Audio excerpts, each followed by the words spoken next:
Hello दोस्तों। देखिए, physics में हम आपको दो पेपर दिए हैं प्रैक्टिस के लिए और दो अलग अलग टॉपिक से दिए हैं। एक टॉपिक है लेंस को द्रव में डुबोना से संबंधित, इससे आपको 5 सवाल देखने को मिल जाएगा। दूसरा जो है लेंस मेकर सूत्र से है, इससे भी आपको 5 सवाल दिए हैं। आप में से कुछ लोग बनाए भी होंगे, कुछ लोग नहीं भी बनाए होंगे और कुछ क्वेश्चन आपसे बना भी नहीं होगा। तो चलिए हम यहाँ पर सबको सॉल्व करते हैं, कॉन्सेप्ट देखते हैं कि कौन सा सवाल कैसे बनेगा। चलिए शुरू करते हैं। देखिए, सबसे पहले थोड़ा सा हम कॉन्सेप्ट को देख लेते हैं, थोड़ा सा रिवीजन भी हो जाएगा। लेंस को द्रव में डुबोना से संबंधित 3 कॉन्सेप्ट आप लोग याद रखना।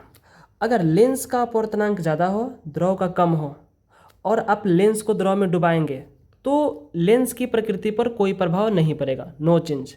प्रभाव क्या पड़ेगा? तो लेंस की फोकस दूरी बढ़ जाएगी और क्षमता क्या होगी? घट जाएगी। दूसरा कॉन्सेप्ट था, अगर लेंस का अपवर्तनांक कम हो, लिक्विड का अपवर्तनांक ज़्यादा हो, तो इस कंडीशन में जब हम लेंस को द्रव में डुबाएंगे तो उसकी प्रकृति क्या होगी? चेंज हो जाएगी। यानी कि उत्तल लेंस होगा तो अवतल में चेंज होगा। ये नाम चेंज करके भी आता है, उत्तल के जगह पर अभिसारी देगा, अवतल के जगह पर अपसारी देगा। और अगर अवतल लेंस को डुबाएंगे तो उत्तल लेंस की तरह कार्य करेगा। इस कंडीशन में कुछ खास चेंज नहीं होगा, बस फोकस दूरी नेगेटिव हो जाएगी। चलिए तीसरा कॉन्सेप्ट, अगर दोनों का अपवर्तनांक इक्वल हो जाए तो इस कंडीशन में आप उत्तल को डुबाइए चाहे अवतल को डुबाइए द्रव में, वो एक समतल प्लेट की तरह कार्य करेगा और वो जो लेंस है द्रव में नहीं दिखाई पड़ेगी। इस कंडीशन में फोकस दूरी अनंत हो जाएगी और क्षमता कितनी? 0 हो जाएगी, क्योंकि समतल प्लेट की तरह कार्य करेगा। चलिए क्वेश्चन नंबर आप 1 देखिए। अब क्वेश्चन नंबर 1 कह रहा है कि एक उत्तल लेंस को एक ऐसे द्रव में डुबोया जाता है जिसका अपवर्तनांक लेंस के अपवर्तनांक के बराबर है। इस कंडीशन पर क्वेश्चन है। तो जब लेंस का अपवर्तनांक द्रव के अपवर्तनांक के बराबर हो तो क्या पूछा है? लेंस की फोकस दूरी। देखिए फोकस दूरी कितना होगा? अनंत। बस हो गया उत्तर आपका। ये ऑब्जेक्टिव टाइप क्वेश्चन इस तरह का पूछता है। चलिए दूसरा क्वेश्चन देखते हैं।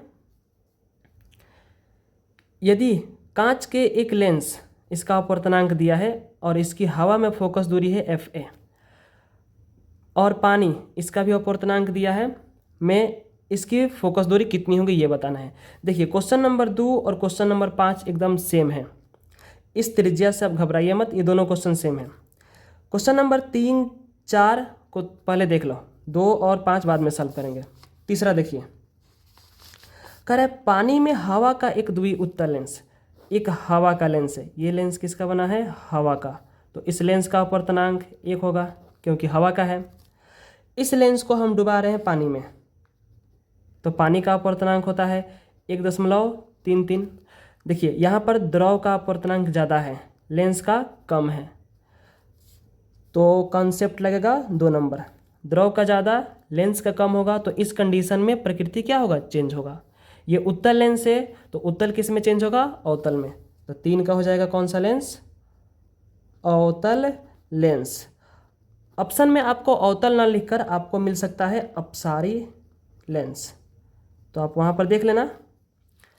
चलिए 4 नंबर जो क्वेश्चन है, 4 को देखते हैं। एक उत्तल लेंस, लेंस का दिया है 1.5, पानी का 1.3। देखो यहीं पर समझाते हैं। लेंस का ज़्यादा है, साफ साफ दिख रहा है, द्रव का कम है, उसकी क्षमता क्या होगी? कॉन्सेप्ट नंबर 1 पर है, लेंस का ज़्यादा, द्रव का कम, क्षमता क्या होगी? घट जाएगी। तो 4 का क्या हो जाएगा? P घट जाएगा। क्वेश्चन नंबर 2 को सॉल्व करते हैं। देखो 2 और 5 को एक हम फार्मूला से सॉल्व कर सकते हैं। ये फार्मूला आपको यहाँ पर दिया गया है। फार्मूला को पहले समझ लेते हैं।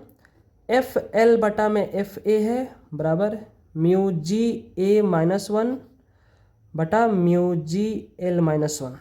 देखो यहाँ पर L से हो गया लिक्विड, लेंस की लिक्विड में फोकस दूरी, और ये हो गया लेंस का एयर में फोकस दूरी। जैसे मेरे पास अगर कोई लेंस है और ये हो गया द्रव, तो ये तो हो गया लिक्विड, ये हो गया हमारा ग्लास, लेंस हो गया। अब ये लेंस, इसके चारों तरफ हवा है, तो हवा में इसकी फोकस दूरी दिया है FA। अब बोला है कि जब हम इसको पानी में डुबाएंगे, इस लिक्विड में डुबाएंगे, तो इसमें इसकी फोकस दूरी FW का मान पूछा है। लिक्विड वाटर के लिए FW हो गया, एयर के लिए FA हो गया, इसी का मान हमको बताना है। तो आइए इस फार्मूला से हम इसको सॉल्व करते हैं।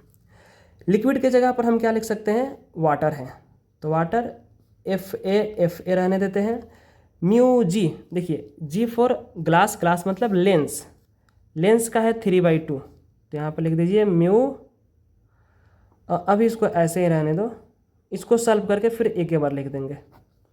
म्यू जी एल का मतलब क्या होता है, ग्लास का अपवर्तनांक लिक्विड के सापेक्ष, तो म्यू जी, और वो लिक्विड कौन सा है, लिक्विड है वाटर, तो डब्लू लिख दो -1। इधर है एफ डब्ल्यू बटा में एफ ए इक्वल टू इसका मान 3/2 -1। ग्लास का अपवर्तनांक वाटर के सापेक्ष, ये आपका सापेक्षिक अपवर्तनांक है, और इसके लिए हम लिख सकते हैं म्यू जी बटा में म्यू डब्ल्यू। जो राइट में है उसका अपवर्तनांक निकलता है, जो लेफ्ट में है उसके सापेक्ष निकलता है -1। अब इसके आगे 3/2 में से 1 घटेगा 1/2। म्यू जी, देखिए ग्लास का यहाँ पर दिया है 3/2 और वाटर का 4/3 दिया है -1। इसको सॉल्व करेंगे 1/2 बटा, इसको सॉल्व करेंगे तो ऊपर वाले में से नीचे वाले में सबसे गुना करेंगे तो 9 और बटा में है 8 -1। अब देखो यहीं पर सॉल्व कर देते हैं।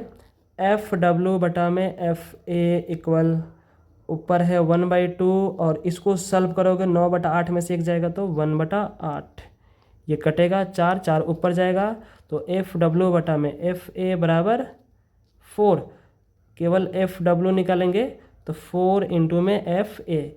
ये आपका पेपर का पूछा हुआ सवाल है, ऑब्जेक्टिव पूछा है, ठीक है।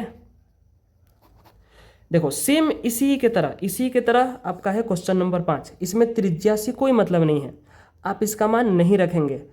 उसके बाद क्या दिया है, देखो लेंस का दिया है 3/2, तो यहाँ से देखो लेंस का हो गया 3/2, पानी दिया है सेम क्वेश्चन है, लेंस की फोकस दूरी वायु की तुलना में कितनी होगी, तो लेंस की फोकस दूरी वायु की तुलना में कई गुनी हो जाएगी, 4 गुनी हो जाएगी, एकदम सेम क्वेश्चन है। चलिए, तो ये रहा आपका प्रैक्टिस पेपर 1।